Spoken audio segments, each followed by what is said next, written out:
Welcome, spooky friends, and those of you who are just dipping your toe into the horror movie genre. This is the B3 Horror Movie Podcast, and I'm your humble, beleaguered, enthusiastic host, Ray. And this is a little segment we call Tubi or Not Tubi, where I am gifted at random a horror movie from Tubi, and I decide whether or not it's, Tubi it, or maybe pass. Maybe not to be it. And in this week, I was gifted a movie from... Actually, I have to say, I did this to myself, which was fine. But I chose this because we're turning a new leaf. We're doing something a little different. And I said, you know what? Of all the movies, this caught my eye, and I said, you know what? This sounds great. I chose 2015's The Orange Man. And as much as you'd like to, I'm assuming your brain went somewhere else. It's not about him. Just say that. It's not about him. To give you a little summary. In 1987, a disillusioned door-to-door orange salesman horrifically murders his first victim. Move forward 27 years, and a land developer is buying an orange grove. He and his 3 friends plan a fishing trip to get his head around the pending transaction. Unbeknownst to them, his estranged wife and her new boyfriend have also chosen the very same location for a break. The usual strange noises and unnerving situations ensue when they congregate at a secluded cabin. As the Orange Man eliminates them one by one with the aid of his prosthetic hook and a bag of oranges. It is a horror comedy, again from 2015. It is written and directed by Stephen Folker. Unfortunately, this has a 3.2 on IMDb. We're looking at an hour and 35 minutes. All in all, I enjoyed this. I will say I actually enjoyed this. We usually do a compliment sandwich when we're doing video reviews. So to give you a breakdown of what this compliment sandwich is, how we review is we start on a high note, a pro, something we liked about the movie. Then we move on to the meat, something we didn't like as much. There could be a ton. You might have a bologna sandwich, or you might have a Dagwood sandwich, depending on how many, grievances you'd like to air. And then we like to end on a high note with another pro. In this case, I don't have very much to say bad about this movie. This movie was surprising. Let's just say that. It looked dumb. Like, the name of it looked dumb. The synopsis looked dumb. It lived up to all my dumb wishes and hopes and dreams. Top bun. What I did like about the book, or about the movie, I almost said book, because we do that I have another podcast where we review books. I will say that this movie was innocuous. Like, it's I should say it is innocuous, but at the same time, I think that they played around with some ideas that they took those same tired out tropes and they did something different. How many times in the horror community are we like, we never seen anything different? It's just remakes and rehashes and reboots and blah, blah, blah, and sequels. I'm looking at you, Scream 7. This one is, yes, you can say, oh yeah, but you're right here is, it's the same trope of the teenagers or the college dead meets, meeting in the woods and getting picked off one by one. Agreed. 100%. However, how many times have you taken that same formula and substituted young college kids for way past middle age? Let's just say they're like in their, maybe, I'm going to say with these group of guys, probably late 50s, early 60s, probably more on the early 60s end. So we're not even doing midlife crisis. We're doing like, yep. I thought that worked brilliantly here. Because we've got this group of 4 dudes who go out into the woods, and to this, this orange grove. Even our killer's like he's an older guy. All of the love interests, except there's one woman in this movie that is probably on the younger side. Like she's probably in her 30s, but for the most part, like all of the love interests and everything, they're all around the same age. So there's something charming about that, and I love the idea of like, here's this kind of played out trope or plot, a plot, and we're just gonna change it up a bit. And it works. It really works here.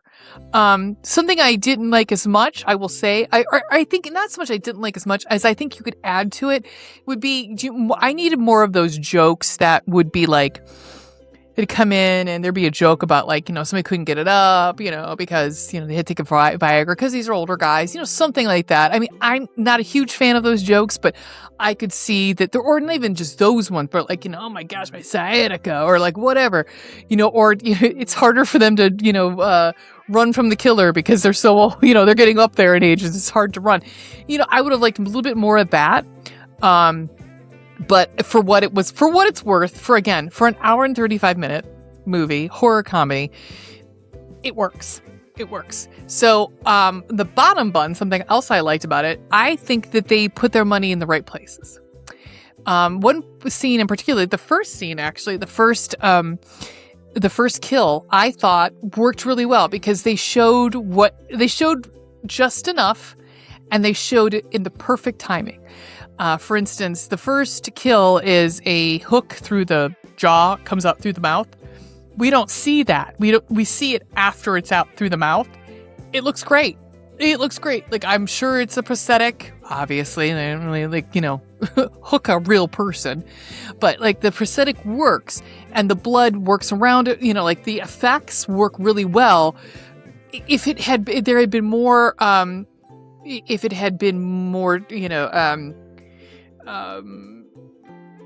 prominent, or like there had been more attention paid to it, I think it would have been like, whoa, here's all the, it wouldn't have looked as well. Now, there are some kills in here that I was kind of like, ooh, I don't know if I like that, or like, okay, that looks cheap. I will say though, like, for a low budget movie, it's not bad. Like you're going to be laughing more than you're going to be like, this isn't a movie for like the scares, because it is literally an old dude hitting people with a bag of oranges. I mean, you can't really F that up, I will say that the other thing I want to give props to this movie for is normalizing normal women's bodies. Thank you. Like, none of these women in this movie were like Hollywood thin railed, like, like, that sounded bad. Thin, like thin as a rail, I should say. Railed. And so it was kind of like, yes, this is what a normal everyday woman looks like, especially one who's up in ages, like older in age. She's not going to have that tight, like tiny zero body. These women were like the love interest, and she's, she's older. And so and we see a lot of women in their bikinis, and they look great, and they look like an everyday woman. And it's just kind of like, yes, I kind of felt like, thank you. Like, I feel like this woman is absolutely gorgeous. There's no reason for her not to have not to be showing off her bikini. She could wear it. Fuck it. So I applaud that movie for that. I applaud that movie for like the people that are in it. Like, these are not like hunks. These are not Hollywood, like, our lead guy is an older guy. Like, he's a normal older guy. And I think that there's accessibility, and there's like a relatability in that, which I think is kind of fun.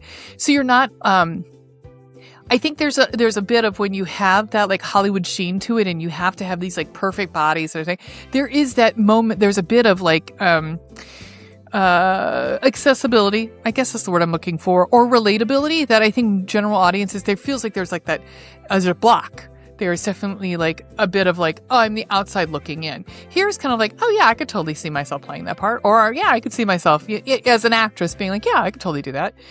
And I thought it worked well here. I will say, like, as a whole, here's how I would recommend this movie, or this is how I would sum it up. Do you like movies into which you go, ha! You're going to do that a lot. I did that quite a bit.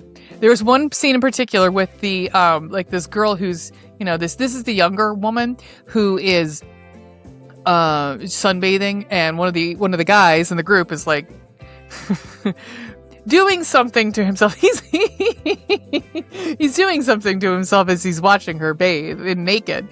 And then at some point the orange man comes in and he's just pelting her with oranges.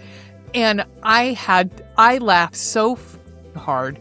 And it's not like, it's just the actress did a really good job. It's a lot of physical comedy. She did such a great job with the physical comedy there that I just laughed my ass off.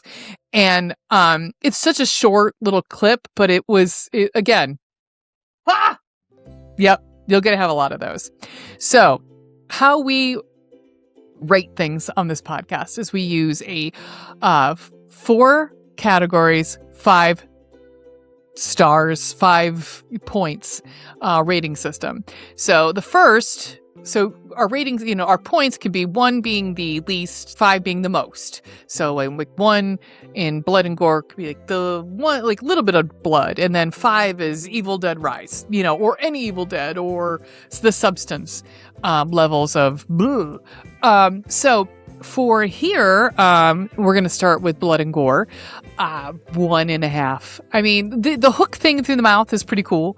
Again, that's pretty much your biggest, really, like, kill that's shown on screen. That's really kind of,